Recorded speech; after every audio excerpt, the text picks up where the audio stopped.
So this is what happened. All of these are tangled up. They're going to have to be untangled. They were all hanging up here, and sadly these were moved without my knowledge and placed in the sun and the wind, and this whole enclosure blew clear across the farm and was at the front gate. I'm not real sure how long it was in the sun. I contacted some experts to see exactly what I need to do, and chances of these surviving now are pretty slim. All of these chrysalis, there's the swallowtails,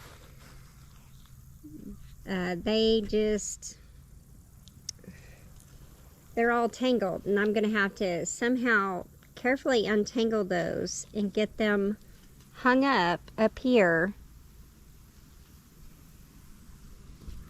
And contacting some of the experts from the Nature's Conservatory. Oklahoma has a really great Monarch program called Okies for Monarchs. And so the lady called me and we talked. Really sweet lady. She explained to me that I had overcrowding, that the Monarch caterpillars, which you see in this enclosure, what I've got left, I did lose one. They were overcrowded. In other words, you're not supposed to have more than about 5 caterpillars per enclosure. And you're not supposed to have the poop down and the leaves on the ground where they were eating. What you're supposed to do is clip the milkweed and put it in what they call a flora pick. If you've ever seen those, they put them on boutonnieres and corsages. They're in, single roses. They just stick the rose down, and it's like a water pick, and it has the green place on the front, and it holds the flower down in there. Put that in there and put it in a shot glass and hold it up. That way the monarch, when it's eating, can poop, and the poop will fall down. You're also supposed to put it in a little thing to where you can just clean the poop out, and clean it out several times a day, and keep changing the milkweed out. So I learned a lot by contacting them. It just took 3 hours out of my day because I was frantic, calling all over, trying to figure out what I need to do for all of these. The other enclosure, like this one, I'm going to have to clean it. So in other words, after each round of caterpillars, you are supposed to clean it with a part bleach solution to sterilize it. So I really learned a lot from this lady. She also informed me about a YouTube channel called Mr. Lund's Science. So one night when I couldn't sleep, I ended up binge watching him, and I learned a lot from him as well.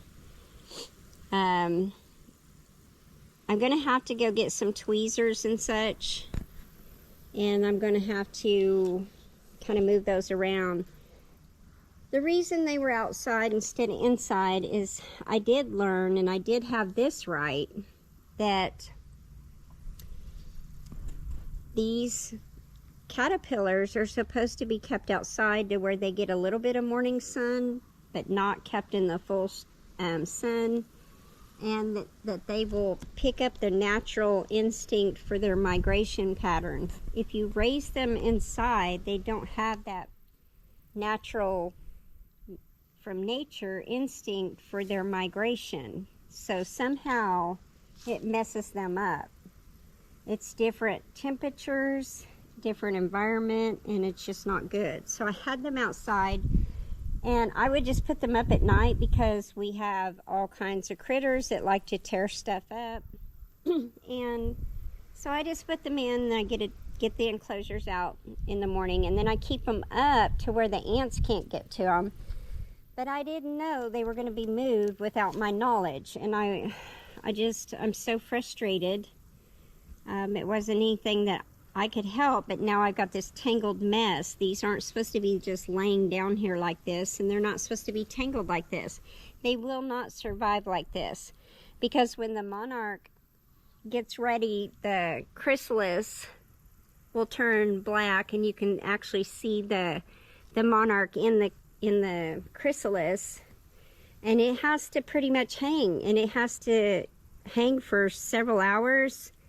And it also is good to keep them for 24 hours and let their, I forgot what he called it. I guess it's some kind of liquid to get, the Monarch shakes it into the wings.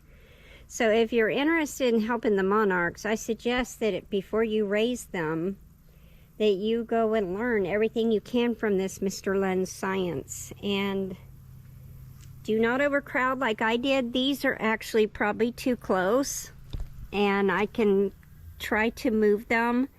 He showed how to move them without doing damage. I will probably have to get some like tool and kind of put up here to see if I can connect it to it, and kind of scoot a few around.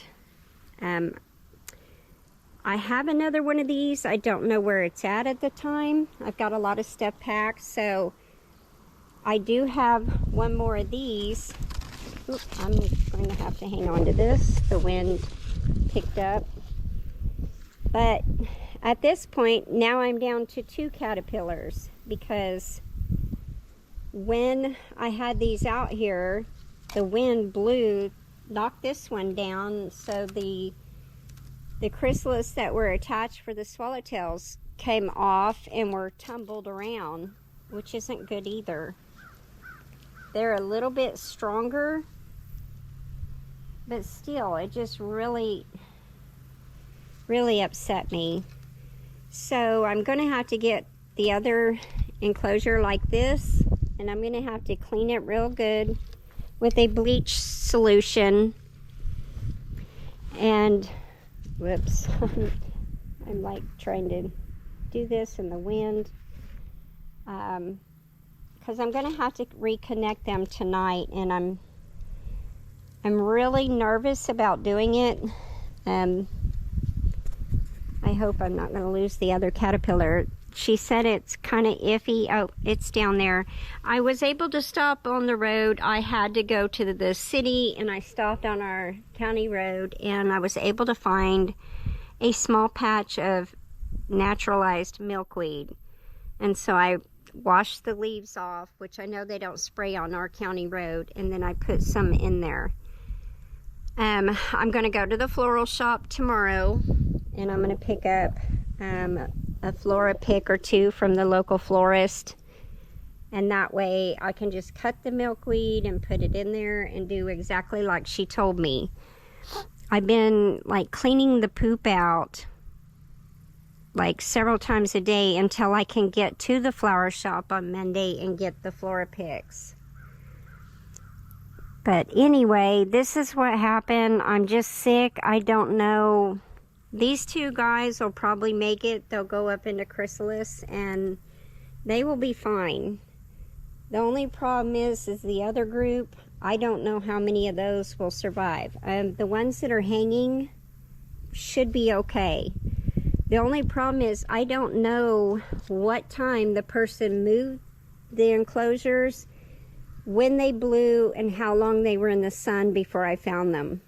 So it's all going to weigh on that, as well as how bad they got roughed up. So in nature, they do still, with all that happening, they still have a better chance with me taking care of them than they would in the wild. I think what he said, in the wild, it's less than 3% of them actually survive, because there's wasp, there's mowing, there's spraying, there's all kinds of predators birds, lots of stuff. So that's why we need to do this and help them out.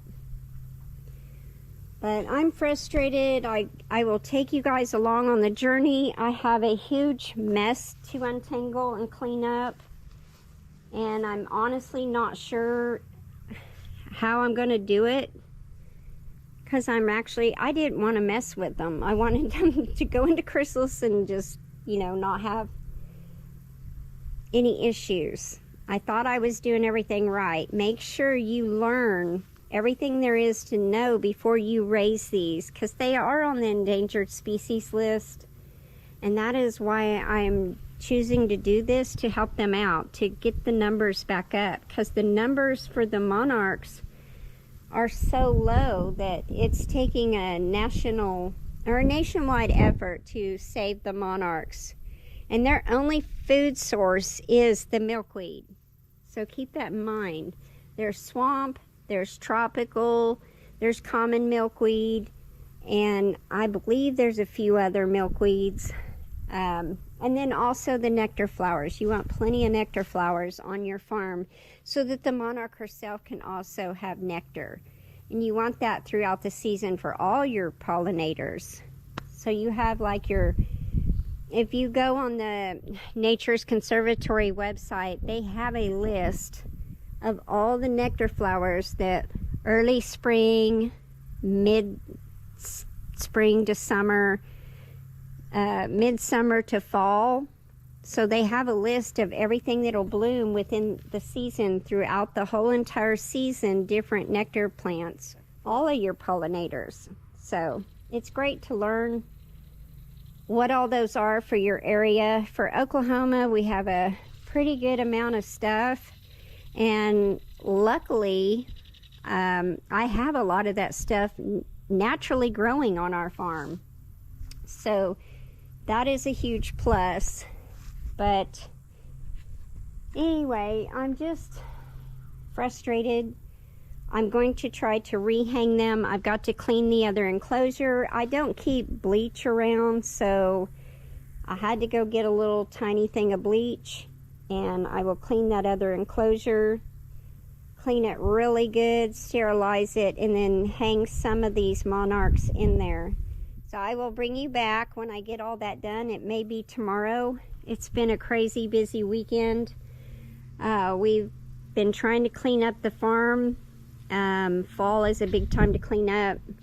Putting the garden to bed. This was a really bad year, but getting all the tarps down and then getting beds built. We built a few more beds, and I'm going to be changing the whole entire farm, like the whole garden area. And now it's starting to rain. I got raindrops falling on me, not a cloud above me. So the wind is actually throwing the rain this way. It's really weird.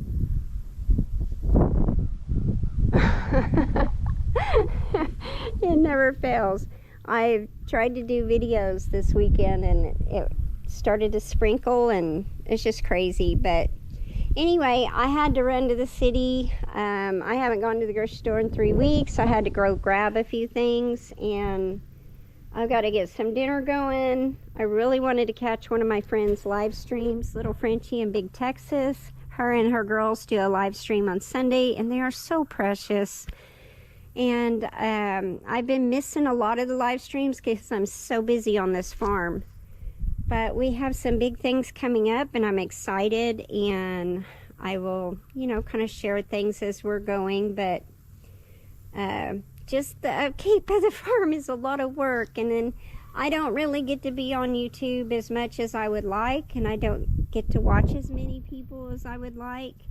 And I try to watch while I'm doing lunch or breakfast or coffee in the morning, or my husband makes me take breaks, and so I try to watch what I can. If it's a short few videos, I will. If they're really long, I can't. But anyway, I do my best, and I hope y'all appreciate that.